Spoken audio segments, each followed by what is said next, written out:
Hi everyone, my name's Eric, this is my wife Amanda, our son Kent, and Patience. I'm so glad to be able to share our testimony today about our move to the country. I want to read to you Zechariah 4:10. For who has despised the day of small things? And your testimony may not be the same as ours, but we want to be willing to do what God says at whatever the cost. My wife and I were newly married. We were living in the state of Kansas, and our first son was about to be born. We were in a little bit of debt, and I started reading Country Living, and I was very impressed with the statement that we needed to raise our own provisions, for in the future the problem of buying and selling would be a very serious one. And I knew that since we were renting and we were sharing a garden with our next door neighbor, I knew that was not a good scenario for the end times. But how could a young family like us afford to buy property?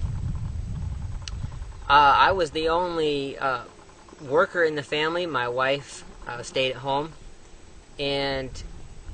but we decided to do whatever we could to save money and do our part. I took side jobs. We hung our laundry up to dry in the sun instead of using the dryer. And we canceled our cell phone plan that was taking a lot of money every month. And we actually had to sell our truck to pay for the penalties of canceling the cell phone plan. But we figured it was worth it from all the savings that we would reap later on. So I'm happy to say that by the time my son was born, we had gotten out of our debt. We had gone from a negative number to zero. So we were very poor, and that's one of the main reasons we tell our testimony, is so that those of you out there who may not be rich or have a lot of means can be encouraged that God's promises are for all of us. So I heard from my friend Roger that there was a place in southeast Oklahoma that was very beautiful. It had mountains and rivers. There was hardly any pollution, and there were even wildlife like bears, and we were excited. But the best thing was that he said that sometimes properties would sell for only $500 to $1,000 an acre. And we thought, wow, that's something that we could afford. With our extreme savings plan, we were saving about $1,000 a month, which for us was a dream come true. Another thing we were doing to save money was we were eating a lot of rice and beans, which is good food, but it costs hardly anything. And so we could see that God was blessing our tiny efforts to do what we could. I went online quickly, and I found out that the land prices had gone up drastically in even just the last 10 years. And so land in that area was selling for quite a bit higher, actually a lot higher. And but from when I was a child, my parents had taken us to county tax auctions, and so I found out that sure enough there was a tax auction coming up in a certain county in Oklahoma. And I did some scouting. I would take time off and drive down to Oklahoma, and I'd go in very rural areas. I went in the Kiamichi wilderness and got my car stuck. I had a Honda Civic, and there was no one around, no cell service, and I had to dig my car out by my hands because I got stuck in an area of silt. I found one property that was really good. It was 16 acres. It had a view that looked like North Carolina. And it had a spring coming out of the side of the mountain. And I went to the auction, but I lost that property. It only sold for $8,000. But I didn't have $8,000. In fact, none of the properties at the auction sold for more than $500 an acre. So I thought, this is kind of strange. I know that some good properties can sell for a very low price, but the other properties on the market are selling for a higher price. But I thought, sometimes properties do sell for a low price. So I came up with a far-fetched plan, because I knew that we had to do everything we could, and God would bless our efforts. I came up with this far-fetched plan that I would look for properties that weren't for sale, and asked the owners if they would be willing to sell. So I found a program online that showed satellite photos of the whole county, and superimposed on top of those satellite photos were the land boundaries. And also, if you clicked on it, you could see who the owner was and also their address. One day I got sick and I didn't work that day, and I spent several hours searching on that computer program, and I found 2 properties that met our specifications. They weren't next to a road or a big road, and they weren't near a town or something. And I think they were both 10 acres. So I looked up the first owner. She was a lady that lived in Texas, and I thought, well, if she lives in Texas, she's obviously not living on the property, probably not using the property. So I found her phone number using whitepages.com, and I called her up, and she said, well, how did you get my phone number?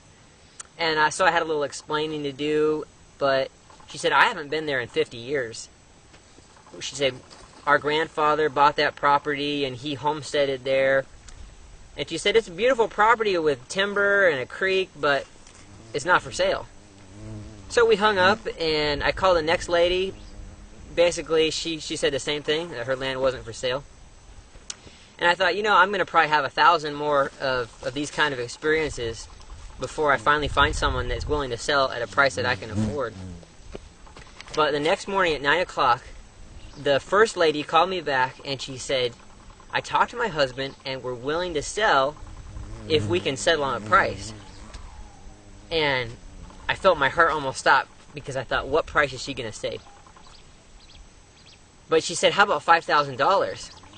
And I almost fell over backwards, because we didn't have $5,000, but we almost had $5,000, and I was about to get paid, so I knew that we could afford $5,000.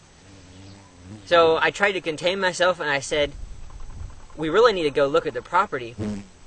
So in about 2 weeks or so, or maybe less, our whole family went and drove out to southeast Oklahoma, and the GPS told us to turn right, but we couldn't see any road. But finally we saw that there used to be a road, and we carefully drove the car down that road, and we camped there. It was beautiful, way better than we could have expected. So we called the lady back, and we said that we loved it. And she said, well, over the weekend I talked to my realtor, and he told me that it's worth way more than what I told you. And my heart almost stopped. I thought, wow. She said, it's worth way more than I told you. She said, but how much did I tell you that I would sell it for? And I said, well, you said $5,000. And she said, I'm going to keep my word. I'm going to sell it to you for just what I told you. She said, but you're getting a steal of a deal, kid. So we were overjoyed, and in fact later she told us that it was a blessing for her too. And so maybe because she knew that she was helping our family. So we were so thankful. We got the title in our hand in just like a month and a half through a title company, and we decided to move out right away. And you might ask, what did the property have, a house or anything, any improvements? And no, it had nothing. It was pure woods. There wasn't even a place large enough to turn your car around. But we decided that for better or for worse, we felt that it might be more dangerous to stay in the situation we were, because we didn't know what the future held, or the economy, or anything. So we thought it would be safer to go right away. So that's what we did. We moved out. We had the biggest U-Haul, and we put firewood and compost and all of our stuff in there. And we moved out to the woods, just as my wife and myself and our 6-month-old son, Kent. And God really blessed us. It was difficult, but things got better as time went on. First, we started living in a borrowed tent because that's all we had. But just a little bit later, like 6 weeks later, an Adventist man decided to lend us his camper trailer, so we lived there for like 9 months on the property. And during that time, I was clearing land for a garden, and there was so much to do. I also had a part-time job online that I actually worked for our Adventist church that we had been members of in Kansas. And so that provided us with a little bit of money, but our bills were very low out there in the woods. After the 9 months in the camper, the Lord provided us a little tiny house to live in, which was very nice, and we felt like it was a palace. We planted a half-acre garden. Well, we had a half-acre garden. We never actually filled up the whole half-acre because it was just so big. And then I cleared an additional half-acre for an orchard, and we planted a quarter-acre of apple and pear trees with the Ellen White method. Not the fancy Ellen White method, but just the method that Ellen White described herself. And my wife dug some holes, and I dug most of the holes, and even little Kent helped throw rocks in the holes. And it was a great experience. That summer, we planted the trees. They were bare root trees, and that summer we didn't have a well.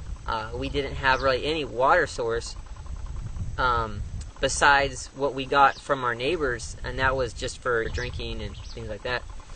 So we couldn't water our fruit trees, and I talked to a local nurseryman, and he told me that all my trees were going to die. And in my mind I was thinking, but they can't die. We planted them the Ellen White method. And you know what? None of the trees died. They were able to send their roots down deep into the earth, and they were able to get enough moisture to make it. And the Oklahoma summers are very hot and dry. I mean, that's very close to North Texas. So that's one little miracle. Another time, we left for a trip, and we had just put out tomato plants in our garden. And it was after the last frost date, but while we were gone, we saw that we were probably going to have a frost. So we called our neighbor the next morning, and he said, I put row covers over my plants, and the plants that were too close to the row covers died. And he said, I live on the hill, so you're probably going to get it worse. Later that day, he visited our property, and none of our tomato plants had died. None of them had suffered any problems at all. And so we felt that was another miracle that God did.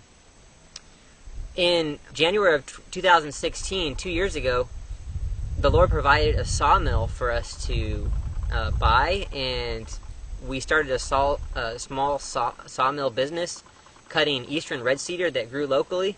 We would buy it from lumberjacks, and they would bring it to our property, and we would cut it into boards and posts. It was very beautiful. That was a great blessing, and through that industry, we were able to have a well company come out and dig a well. Most wells in our area were like 150 to 300 feet deep, and at only like 8 or 10 feet deep, the well company hit water, and it was bubbling out of the hole as they were drilling. But they ended up going 60 feet total, which is very shallow, and they hit 3 veins of water, 10 gallons a minute, and which was way more than what we needed. And instead of charging us their minimum price of $2,000, they only charged us $1,300. So, and we didn't ask for that. He just of his own free will did that.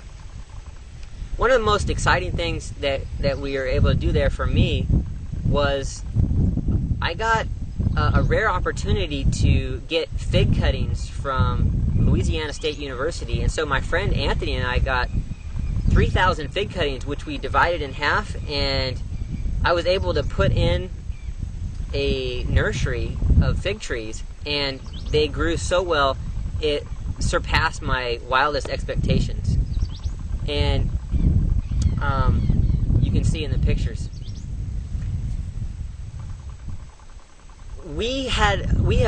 I have always had a burden ever since I was converted when I was 16 to be involved in true education. And to make a long story short, we felt that we wanted to pursue true education over just supporting our own family. And we thought we felt convicted through a series of circumstances that it would be easier to do true education in a third world country. Our money would go farther, there were less laws and regulations. And so my wife and I were both in agreement, and we actually sold our dream property. We sold everything. We sold our sawmill, our vehicles, all our tools, and we put everything we owned into 7 suitcases and we moved to Guatemala. That's where I am right now. And we've been here for over a year. We are doing missionary work here in Guatemala. We've been doing a lot of translating into a Mayan language called Ekchi. And we've translated about 7 tracts, as well as the book Steps to Christ, which has never been translated into one of this Mayan dialect, Ekchi. There's over 1 million speakers of this language, and so we live in a very rural location. We are half an hour from the nearest road, so you have to walk half an hour to get to a road. It's a dirt road, and from there you can take a public bus and go to a city. Working for the people here has been a great blessing. The people are very needy, and we're trying to share the third angel's message in a place that has never heard it before. Let me just read this verse to you. It's Psalms 48:14. For this God is our God forever and ever. He will be our guide even unto death. So I want to encourage you to put your confidence in the Lord. The promises of country living are not just for the rich. It might take some sacrifice, but the important thing is to do the Lord's will, and He will take care of the consequences for the most part. We were able to realize quite a small fortune when we came from Oklahoma here to Guatemala, and it was perfect because it took a lot of money for us to get set up here in Guatemala. We have a better house now, and I praise the Lord that my wife is able to have more conveniences here than we even had in Oklahoma. And so we pray that you be blessed by our testimony. I want to record a tiny video, and I want to dedicate it to Kim, Amanda, and Mikiko. Some ladies that are mothers and wives that I know who have been willing to go with their husbands into the country to follow God's counsel. And also had young children, and as well as myself. And we in America are, maybe especially women, are used to having many conveniences in our homes, and they're a blessing. And I appreciate them very much. Our path into the country was not the most convenient, but it was definitely worth it. And I just want to encourage those wives and mothers that are out there that sometimes you might feel discouraged, but in those times, draw near to Jesus, because, and I still have to remind myself of this, but if you feel like complaining or you feel like you're discouraged, try to check those thoughts and try to check those words instead of expressing them to your spouse or to whoever, and try to draw near to Jesus, because He really does care. And I found that in our experience many times, just as I or we were maybe starting to feel a little bit weary or a little bit discouraged, it seems like right after that something would always happen that would help, was a help or a blessing to us. And I always thought in my mind, what if I just held out a little bit longer and I hadn't gotten discouraged? What a better testimony that would have been, that I trusted God the whole way and He came through with us, because He did come through for us every single time.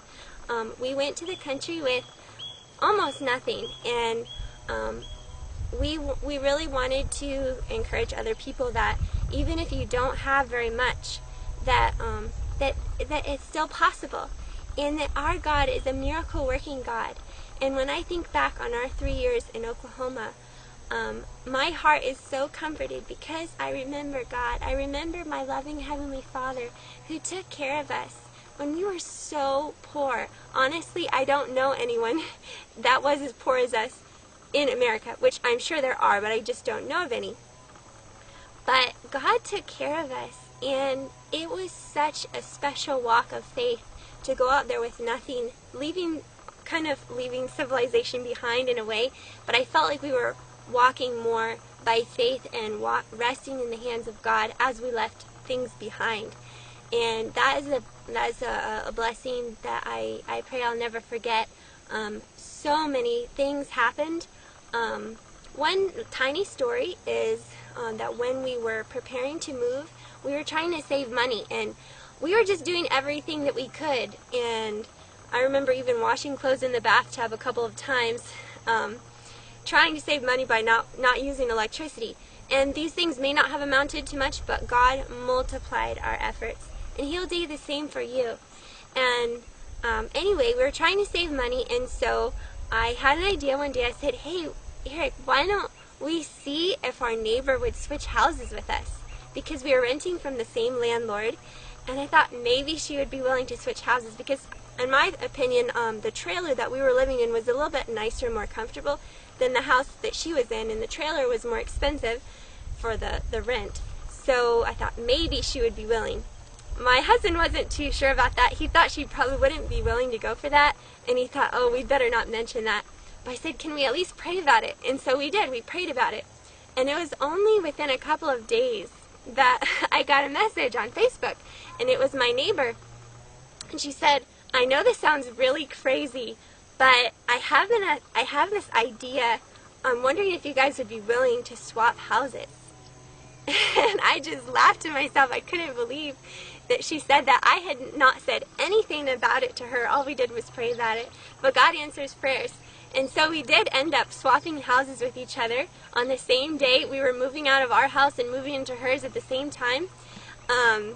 But it was also another blessing because we realized how much stuff we had that was packed into closets and things, that so many things people had given to us. And so that was a blessing. We were able to get rid of a lot of stuff for our next move to the country, to our own property. I also want to share a short story about 2 years ago when we were in Oklahoma and I was expecting our second child. We were expecting our second child, and I had morning sickness pretty bad, and I was feeling a little bit weary of the situation. You know, we were doing, I think, decently well as far as, you know, had a little bit of money to buy some extra groceries and things at that time, but we didn't have running water in the house, and I had to go outside to cook, and showering wasn't that convenient, and all these little things. I was just feeling a little bit weary, and I ended up spending some time at my friend Carmen's house, and Carmen and Papa, as we call him. Hello, by the way, if you see this video, we love you and miss you.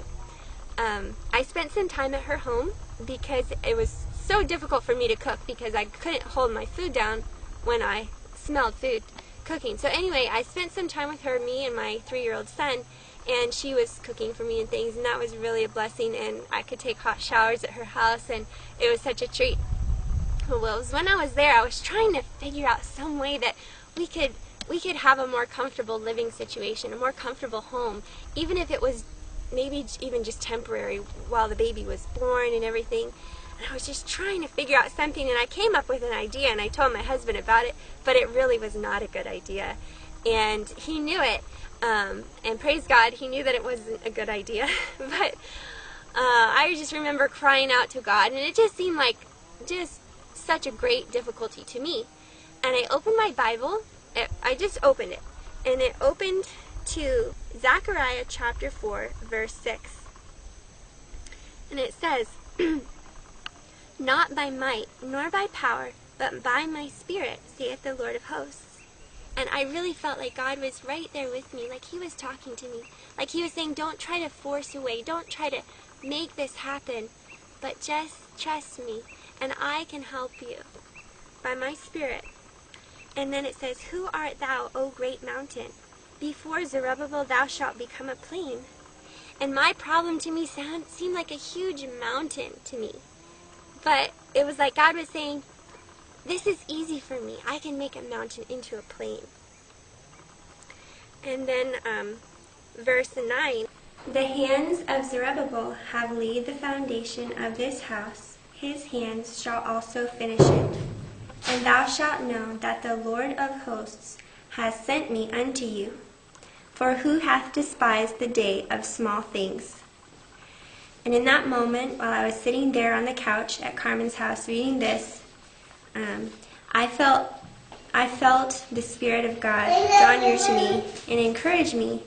And I felt like God was telling me that that it wouldn't be forever, that He had placed us there in that beautiful country home, and though it had some inconveniences, that He understood, and that it wouldn't always be that way. And I felt like God was telling me that He was going to finish our house, and I didn't know what that would look like, but I knew that it was true, especially because I know that God has a place for us in heaven, and it is the most comfortable place that we could ever imagine, and it has all the conveniences and all the joys and all the peace to make our hearts glad. And that day is not so far away. And if we hang on to Him, then we will be encouraged. And every sacrifice that we have to make, or that we choose to make in this world, will help us think more of heaven. I know that it has for me. And I hope that we will encourage each other and pray for each other, and try to spread God's messages so that He can come soon and we can all go home forever. But God did give me a sneak preview of some comforts. Actually, when we moved to Guatemala, we actually in the mission field ended up with a more comfortable home than the one we had in Oklahoma. So that we don't have hot water showers, but we do have running water, which is really a treat. And we do have a stove and an oven, and our whole family is so thankful. And God is very, very good. And that's just what I want to tell to my sisters, especially, as well as to brothers, that God knows and He understands, and He can help you. Don't get discouraged. Just trust a little bit longer, and you'll see Him help you.